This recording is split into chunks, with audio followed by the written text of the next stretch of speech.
मैंने बाप को बेटी के जनाजे पे इस दर्द से रोते हुए नहीं देखा जिस दर्द से बेटी की डोली पे रोते हुए देखा है।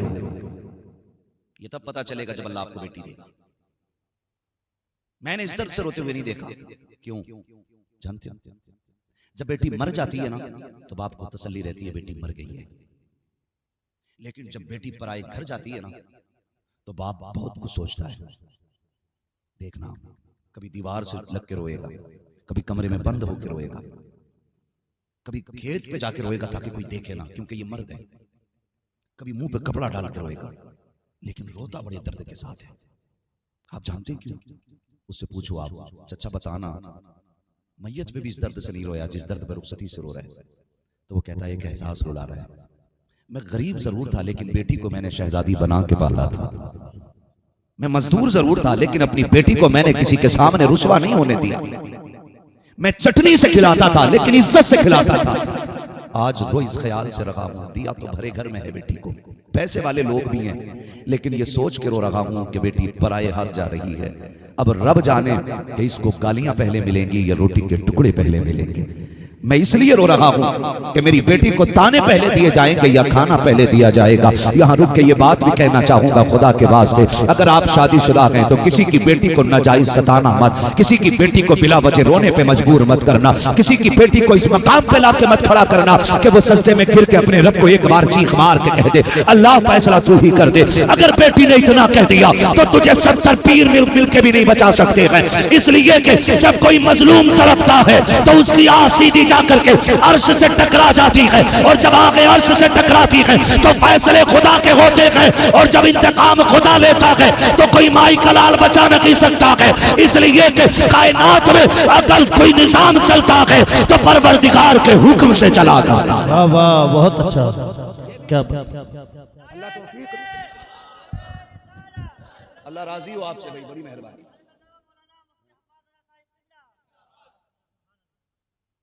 तवज्जो है ना सारे लोगों की भाई, अल्लाह करे कदर करने बेटियों की। बेटियां रुखसत हो तो भाइयों से गुजारिश है, जितना रिश्ता तेरा गहरा है ना उतने सजदे तहज्जुद के लंबे करे। मांग अल्लाह से झोली फैला के बहन की खुशियां, क्या मालिक मेरी बहन की आंख में कभी आंसू ना आए। तू एक बार झोली फैला के तो देख, तेरी बहन के साथ पुश्तों तक वो आंसू नहीं आने देगा। आना उसकी चौखट पे आ और मांग के तो देख। लेकिन कौन मांगे? जो कौम डीजे में डूब गई हो, जिसकी नसों में दफ और धमक की तरंगे दौड़ती हो, वो कौम मुसल्लों पे आएगी। वो लोग मुसल्लों पे आएंगे जिनकी माओ ने गाने सुना सुना के पाला हो। मुसल्ले पे फिर वही आएंगे जिनकी माओ ने सोते वक्त ये लोरियां दी हों कि मैं सो जाऊं या मुस्तफा कहते कहते, खुले आंख सल्ले अला कहते कहते। हैं जी, अल्लाह आपको सलामत रखे। मेरे भाई नौजवानों से मेरी गुजारिश है, नहीं करना ये काम, ठीक है ना। और ये जो आजकल ना उसमें बैठाते मायूं में, क्या यही बोले मायूं में, अब तो बेगैरती की इंतहा हो गई। हराम खाने का बहाना ढूंढ रहा। लड़की देखने गया तब ठूस के आया, अपनाने गया तब ठूस के आया, दिल रखने गया तब ठूस के आया। जब सब खा चुके कह खाला रह गई, वो रानी देख ले भाई, खाला का भी भन्ना भर दिया। अब कौन अब मुमानी रह गई, अब कौन अब खलेरी बहन रह गई, अब कौन अब मेरी बहन रह गई। हराम का बट रहा है। शादी होने से पहले पहले एक शादी का खर्चा करा देते लोग। दो गाड़ियां भर के जा रहे हैं, नमक का पानी पी के जा रहे हैं कि भाई चल आज फ्री का मिलेगा। जो लोग अपने घर छींचड़े भी उठा के खा जाते हैं, वो पराए घर की बोटियां भी नीचे फेंक देते हैं।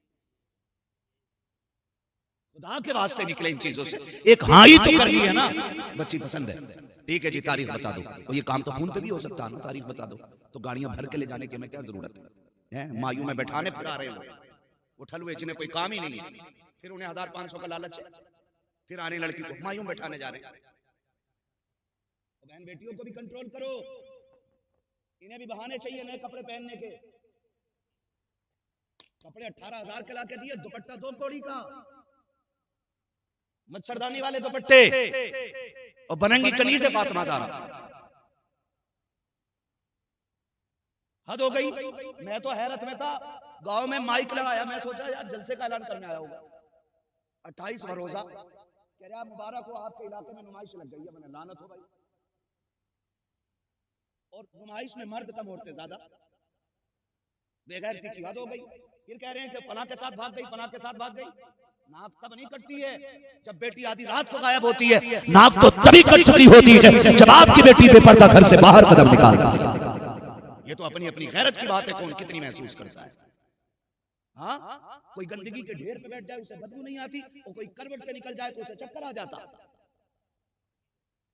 कह रहा शुक्र है जी लिहाज वाली बेटी अभी तक घर से न निकली।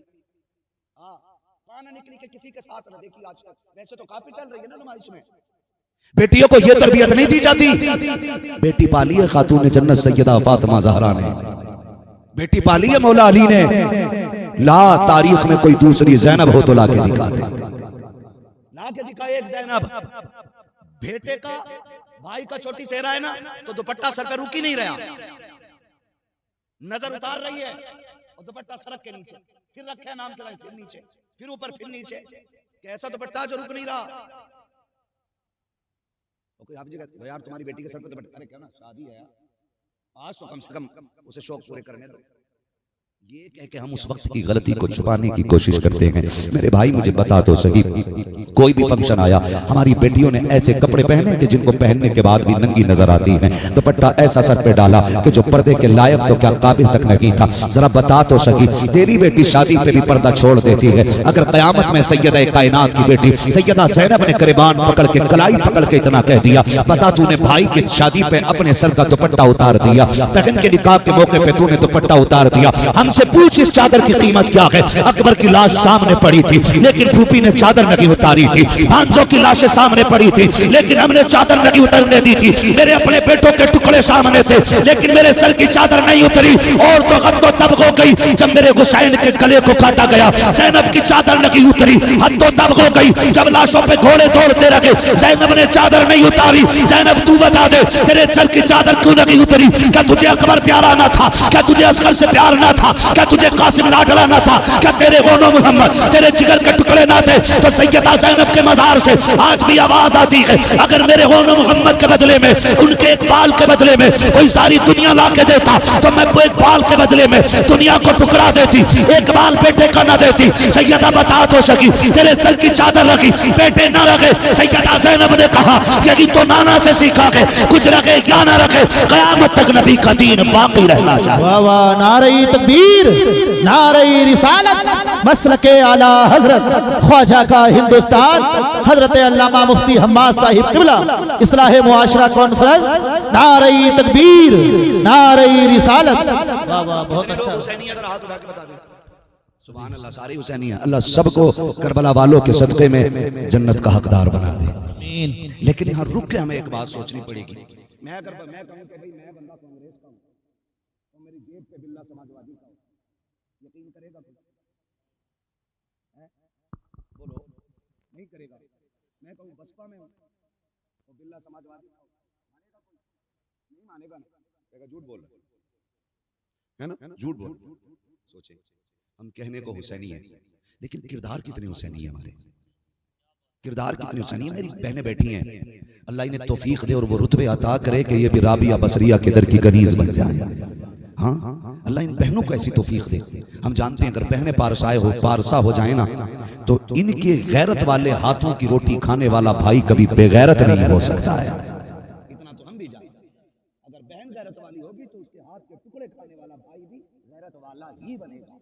और बहनों के सर की चादरें उतर जाए ना तो जितनी चाहे तस्वीर लगा ले, जितनी चाहे ऊंची टोपी लगा ले, जो लुक में खा रखे हैं वो अपनी बेगैरती के असर से आपके खून को बाज नहीं रहने देंगे। ये सबसे ज्यादा जरूरी काम, सबसे ज्यादा जरूरी काम है। मैं सिर्फ एक बात करना चाहता हूँ, मुझे तो हैरत होती है कैसा पर्दा सैयदा ज़ैनब का था, कैसा पर्दा सैयदा ज़ैनब का था कि करबला से दमिश्क, शाम, फिर मदीना, सारा सफर हो गया लेकिन किसी गैर महरम ने ज़ैनब का चेहरा ही नहीं देखा था।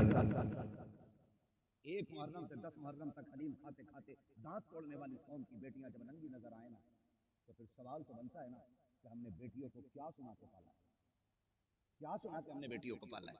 हमने वो कपड़े लाके दे दिए जिनमें बेगैरती की हद हो गई।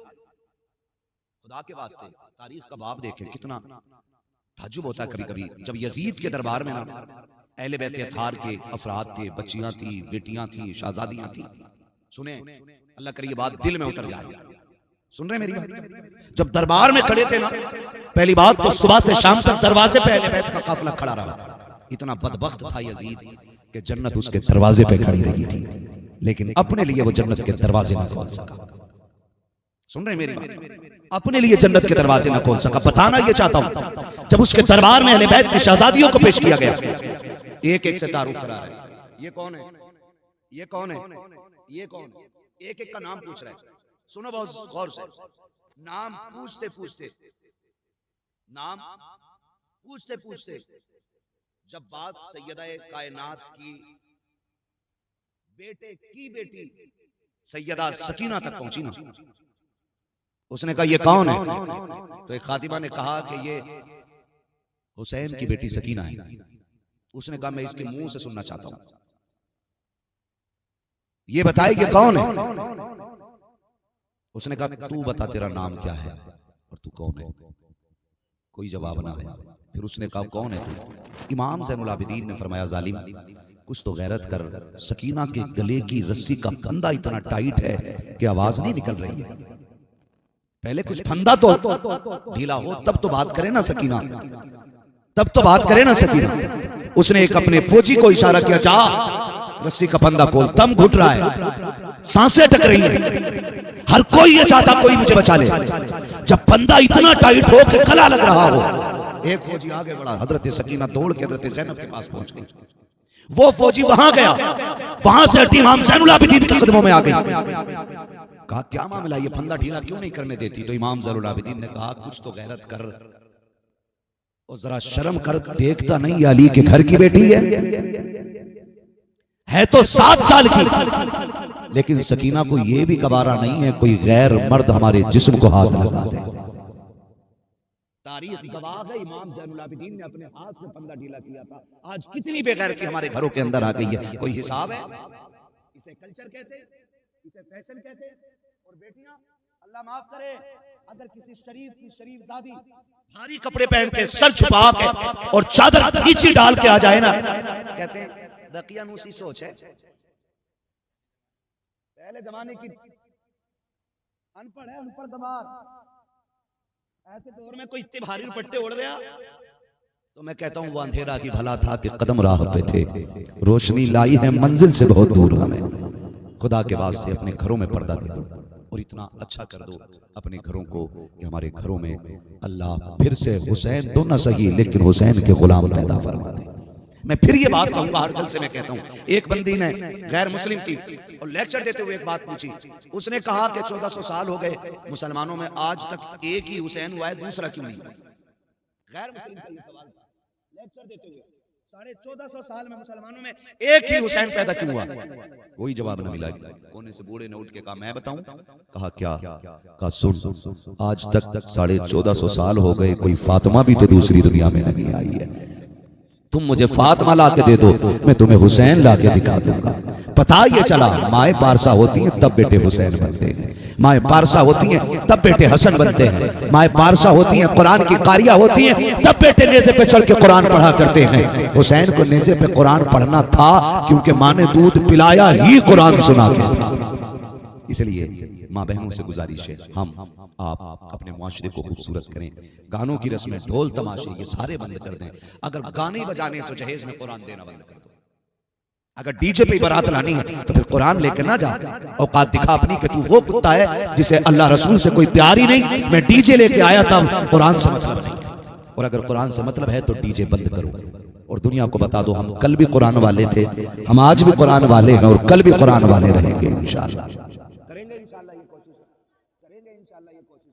मैं अर्ज कर रहा था हज़रत उमर फारूक आज़म से, हमने अहले बैत का अदब सीखा। कहाँ खोले हैं गेसु यार ने, खुशबू कहाँ तक है? फिरोज लल्ला अभी तो तकरीर शुरू हो रही है,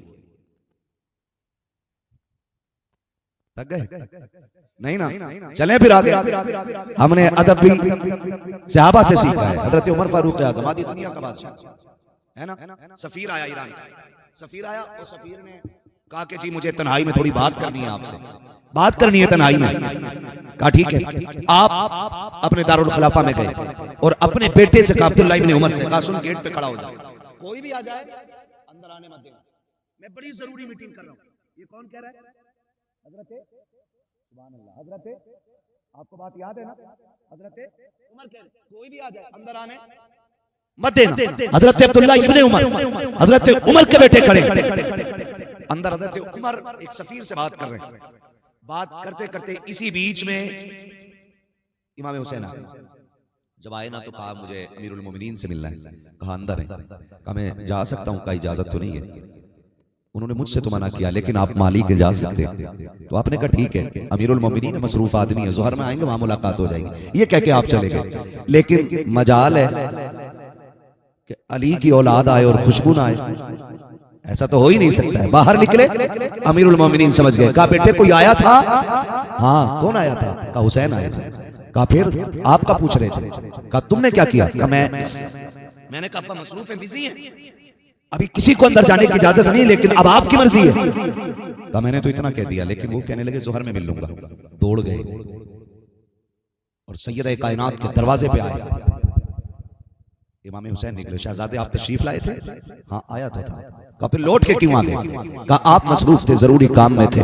फरमाया तो आप आ सकते थे ना? कहा आपने मना किया था, किसी को आने की इजाजत नहीं है। हजरत उमर कहते हैं किसी से पूरी दुनिया मुराद हो सकती है, लेकिन फातिमा की औलाद मुराद नहीं हो सकती है। आपको किसने रोका था? आप आ जाते। इतना कहने के बाद हजरत उमर कहते हैं शहजादे खता हो गई हो तो माफी चाहता हूँ। हजरत उमर फारूक आजम के इस हाल को देखकर मेरे इमाम ने कहा था आप अमीरुल मोमिनीन हैं, मैं आपकी मसरूफियत को समझता हूँ। मेरे इमाम के इस जुमले को सुनने के बाद हजरत उमर ने अपना अमामा उतारा, हुसैन के कदमों पे रखा। कहा शहजादे माफी चाहता हूँ। उठाया हजरत हुसैन ने। कहा चाचा ये क्यों कर रखे हैं? कहा आप अमीरुल मोमिनीन हैं। हजरत उमर ने चीख मारी और रो के कहा था शहजादे आज उमर को जो भी पावर मिली है ये इसकी वजह से नहीं, बल्कि आपके नाना के जूतों के सदके में खुदा ने अता फरमाया। वाह बहुत अच्छा, क्या बात है, सुभान अल्लाह। मोहब्बत हमने सहाबा से सीखी। अब अगर कोई ये कहता है कि नहीं सहाबा अहले बैत से नफरत करते थे, तो वो सबसे बड़ा नफरती चिंटू है, वो अंधभक्त है, वो गोबर भक्त है, जो सहाबा को और अहले बैत को लड़ा रहा है। कल भी वो एक दूसरे से प्यार करते थे और आज भी प्यार करते हैं, कि नहीं भैया? आज भी प्यार करते हैं और हम उसी रविश पर हैं जो हमें इमाम अहमद रजा ने अता फरमाई। ठीक है ना?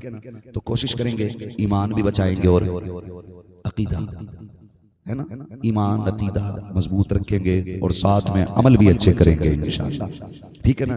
जहेज की डिमांड ना कीजिएगा, है ना, और किसी बेटी पे बोझ ना बनिएगा, किसी की बेटी को दुख ना दीजिएगा। अपनी बेटी की शादी ब्याह के मौके पे गाने ना बजा करके रातों के सजदे लंबे कर दीजिएगा, ताकि अल्लाह आपकी बेटी की जिंदगी में खुशियां अता फरमा दे। आज आप दूसरे की बेटी को इज्जत दोगे, आने वाले कल में खुदा आपकी बेटियों को इज्जतों की मेराज अता फरमाएगा, क्योंकि जैसी करनी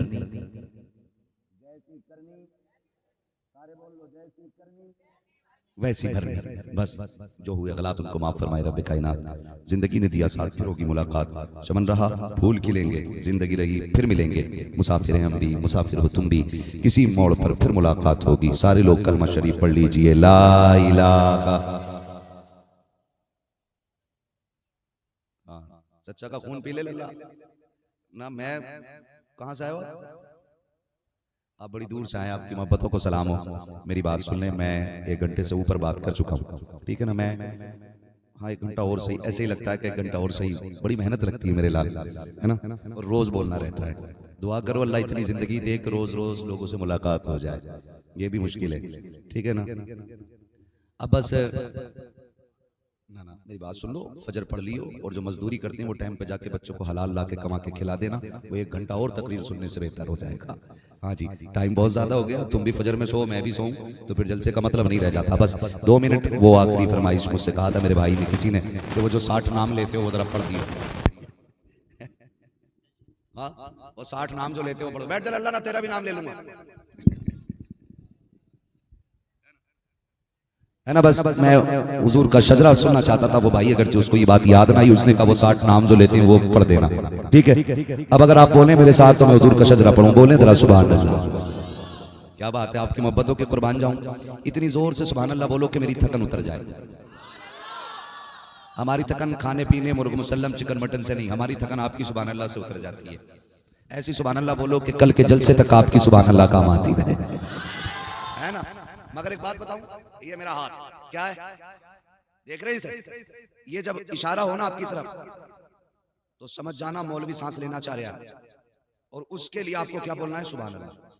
मैं छोटी छोटी सांस तो जल्दी जल्दी लेता रहूंगा, जब थोड़ी लंबी सांस लेनी होगी ना तब आपसे सुभान अल्लाह कहलवाऊंगा, ताकि आपको नेकी मिल जाए और मुझे सांस मिल जाए।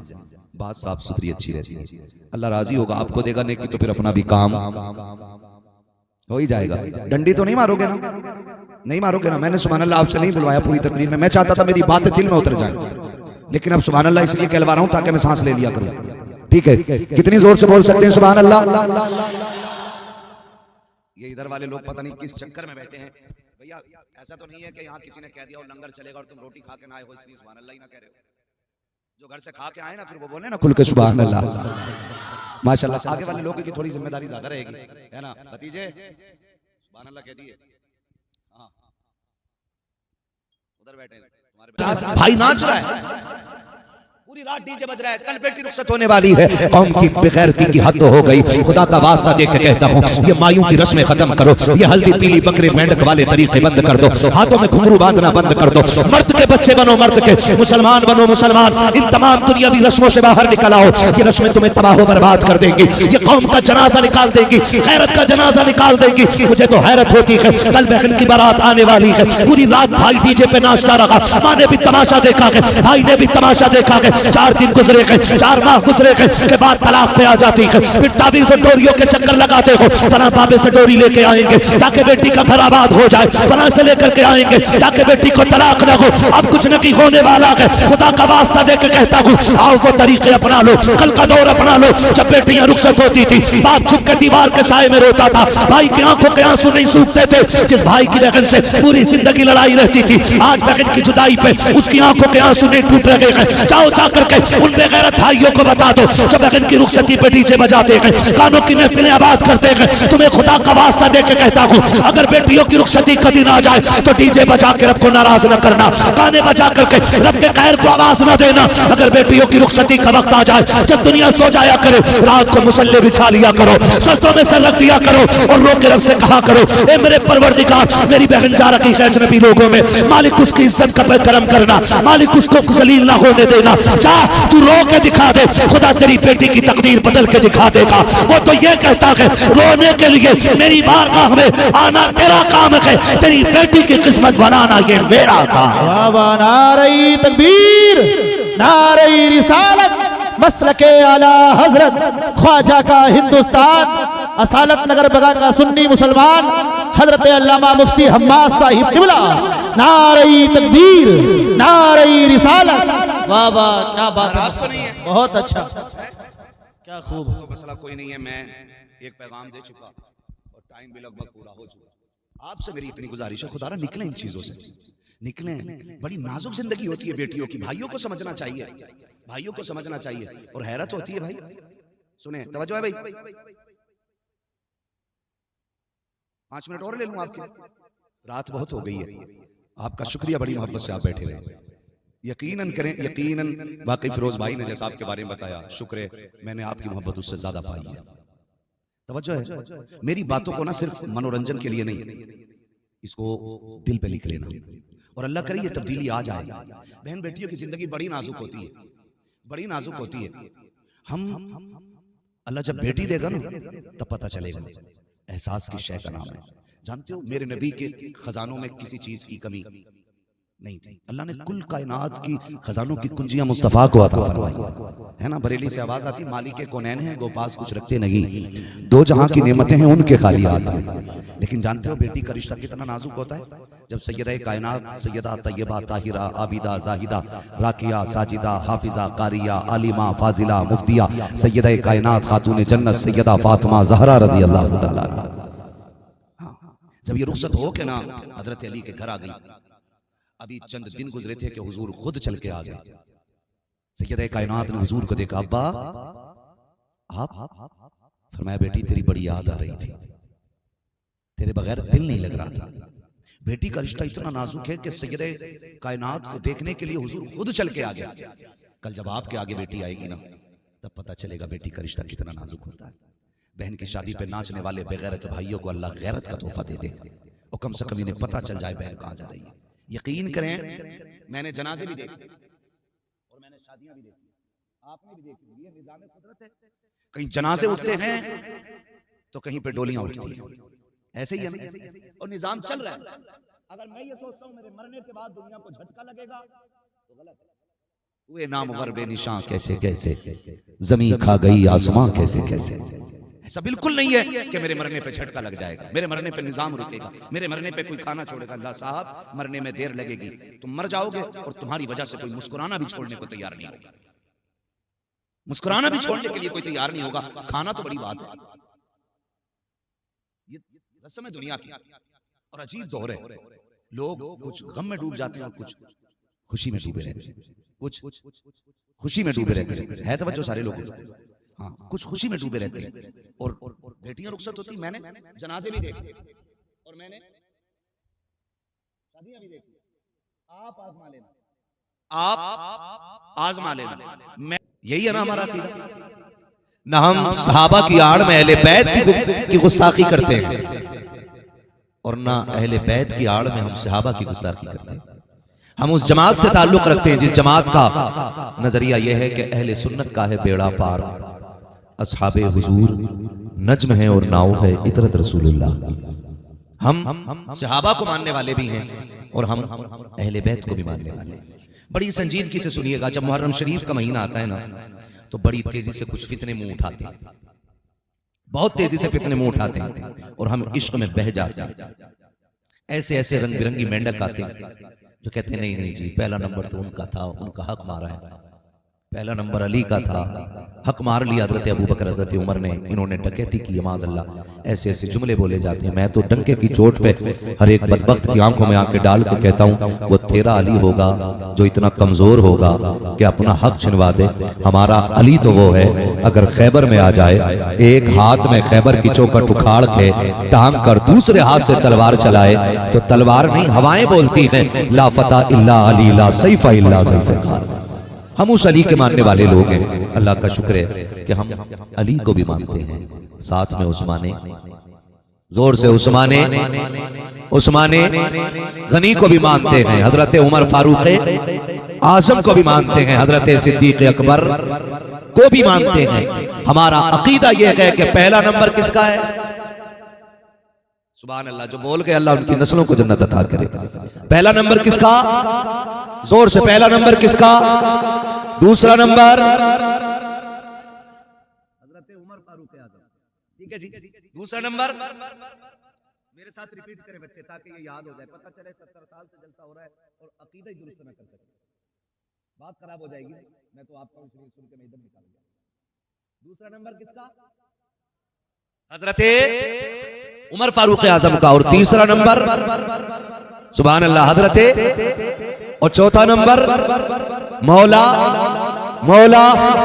अरे हमारे ही मौला अली हैं, उनके नहीं हैं जो सीना पीटते हैं, उनके हैं जो सीना खोल के अली अली करते हैं।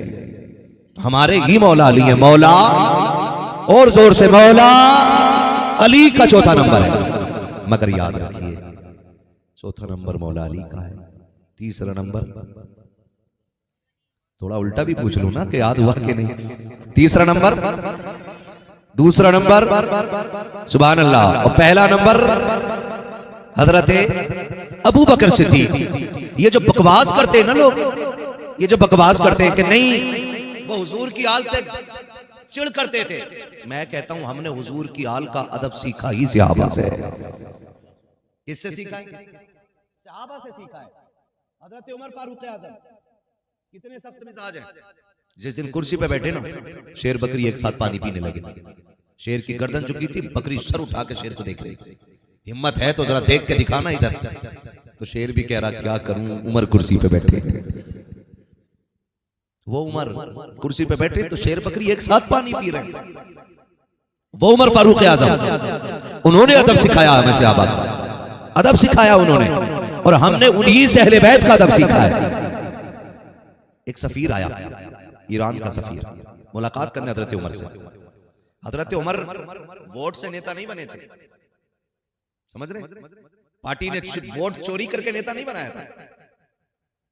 उमर वो हैं जिनका इंतखाब हक की बुनियाद पे हुआ था, सच की बुनियाद पे जिनका इंतखाब हुआ था, और एक मोहल्ले के नहीं, एक शहर के नहीं, एक इलाके के नहीं, उमर वो है जो आधी दुनिया का मालिक है। कितना हुजूर के सहाबा से जीने का चलन सीखना चाहिए।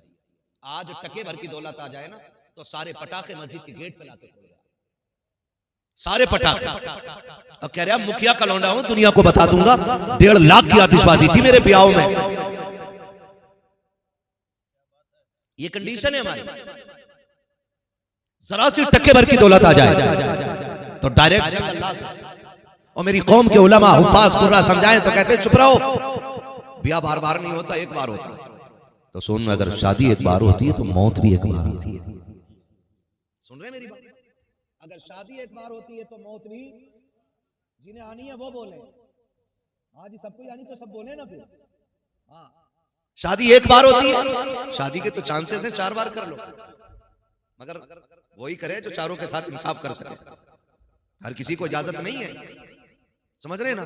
तो अगर जरा से जेब में ना दाने आ जाएं तो सारे लाके मस्जिद के आगे पड़ रहे हैं और थोड़े से पैसे हो जाएं, ऐसे डीजे बजाता है जिससे दीवारें हिल जाया करती हैं। ना नमाज का ख्याल है, ना अजान का ख्याल है, इतना शोर शराबा के लगता ही नहीं कलमा पढ़ने वाले की औलाद की शादी है। गैरत आती है ऐसे मुस्लिमों पर कि जिनको नमाज और अजान के वक्त का एहसास तक नहीं होता। उनकी दौलत ने इतना अंधा कर दिया है कि नमाज हो रही है लेकिन डीजे बंद नहीं होता है, गाने चल रहे हैं डीजे बंद चल नहीं हो रहा है। नमाज के वक्त पे आकर के गाने बजाने वाली कौम, मैं आपसे पूछना चाहता हूँ, मुझे बता तो सकी ये सांसों का तोहफा किसने दिया था? ये दिल की धड़कन किसकी वजह से मिली थी? आंखों के चराग किसकी वजह से रोशन है? ये जो दिमाग काम करता है ये किसके सदके में है? ये जो दिल धड़क रहा है ये किसके सदके में है? ये जो सांसें चल रही है ये किसकी अता है? ये जो कदमों में ताकत है ये किसकी वजह से है? ये जो हाथ पैर सलामत है ये किसकी वजह से है? तो तुम्हें कहना पड़ेगा ज़मीन व समा तुम्हारे लिए, मकीन व मका तुम्हारे लिए, चुनी व चुना तुम्हारे लिए,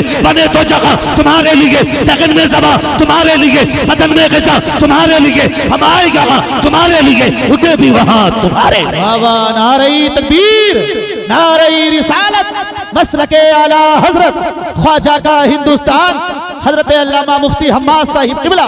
नारे तकबीर, नारे रिसालत। वाह वाह माशाअल्लाह, क्या बात है मुफ्ती साहब, बहुत खूब। नाराज तो नहीं है? होगे भी तो मेरी बला से। ये कुर्सी चापलूसी के लिए नहीं, ये कुर्सी जोकरी के लिए नहीं, ये कुर्सी मुस्तफा की नौकरी के लिए मिली है। हाँ जी, खुदा के वास्ते निकलो इन चीजों से। हम मुसलमान हैं, हमारी मस्जिदों के आगे हम ही डीजे बजाएं और फिर कहें मरते ही जन्नत में जाएंगे। जन्नत बाप के नाम या माल में लिखी हुई जायदाद नहीं है, जब मरेंगे और मिल जाएगी।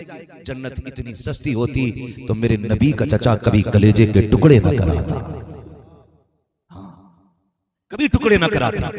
जन्नत सस्ती होती तो हजरत जुनैरा आंखें न खोती, जन्नत सस्ती होती तो हजरत सुमैया के बीच से 2 टुकड़े न किए जाते। हाँ, और हमने तमाशा बना दिया दीन का। 4 दाने आगे फटा जा रहा, कह रहा ऐसा डीजे करके आऊंगा, छत हिला दूंगा। छत बेटे, जब कब्र में फरिश्ते आएंगे गुर्ज लेकर के तो इतनी धमक तेरे 70 डीजों में नहीं जितने एक लठ में डीजे से ज्यादा धमक उनके निकली। निकलो इन चीजों से। आज कौन कहां आके खड़ी है? आज पूरी दुनिया हमें मिटाने पे लगी है। हमारी पहचान छीनी जा रही है, हमारी शनाख्त छीनी जा रही है। 16-16 साल के लड़कों को चाकुओं से सरेआम कत्ल कर दिया जाता है। कोई है आज उम्मत का पुरसाने वाला? मुझे बताओ कितनी दौलत है तुम्हारे पास? डीजे बजाने वालों, मुझे अपनी दौलत का हिसाब ला करके दिखाओ। अगर ये दौलत अल्लाह ने दी है ना तो इसे अय्याशियों पे ना लुटा। देख, अगर किसी गरीब की बेटी गुर्बत की वजह से बाप की दहलीज में बैठी है, मुट्ठी बंद करके उस गरीब की गोद में जाके डाल दे। मैं नहीं जानता कि दुनिया उस दौलत को देख करके क्या कहेगी, लेकिन इतना जानता हूँ अगर तेरी दौलत से किसी गरीब का घर आबाद हो गया, तुझे मरने में देर लगेगी, रब को तेरी कब्र को जन्नत बनाने में देर नहीं लगेगी। हम तो ये सोचते हैं जमीन अब्बा मार के मर जाए, मैं काट के मर जाए और मेरे मरने के बाद मौलवी ऐलान करे बड़ा जन्नती था, मैंने ख्वाब में देखा। हम ये चाहते हैं। खुदा के वास्ते निकले इन चीजों से। आज हम कहां खड़े, हमारे साथ हो क्या रहा? ये भी तो देखो, इतने अंधे क्यों हो गए हम? आज दीन की जिम्मेदारी मेरे कंधे पे भी और आपके कंधे पे। हम सबके कंधों पे दीन की जिम्मेदारी है कि नहीं भाई? मानते हैं इस बात को? हम सबके कंधों पे दीन की जिम्मेदारी है।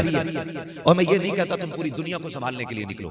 हर बंदा अपने घर को संभाल ले, पूरी दुनिया खुद ब खुद संभल जाएगी। हो सकता है कि नहीं? ऐसा हो हो सकता है कितने अभी लोग ऐसे हैं जो वादा करें कि हम शादी में डीजे नहीं बजाएंगे। कितने लोग हाथ उठा सकते हैं? सुभान अल्लाह। देखो किसने हाथ नहीं उठाया, जरा उसे उठा के घर भेज दो। सुभान अल्लाह, अल्लाह सलामत रखे। उम्मीद भी यही थी और ये यकीन है मुझे यहाँ कोई आए होंगे जो हुजूर के बुलाए हुए हैं, क्योंकि महबूब की महफिल को महबूब सजाते हैं, आते हैं वही जिनको सरकार बुलाते हैं।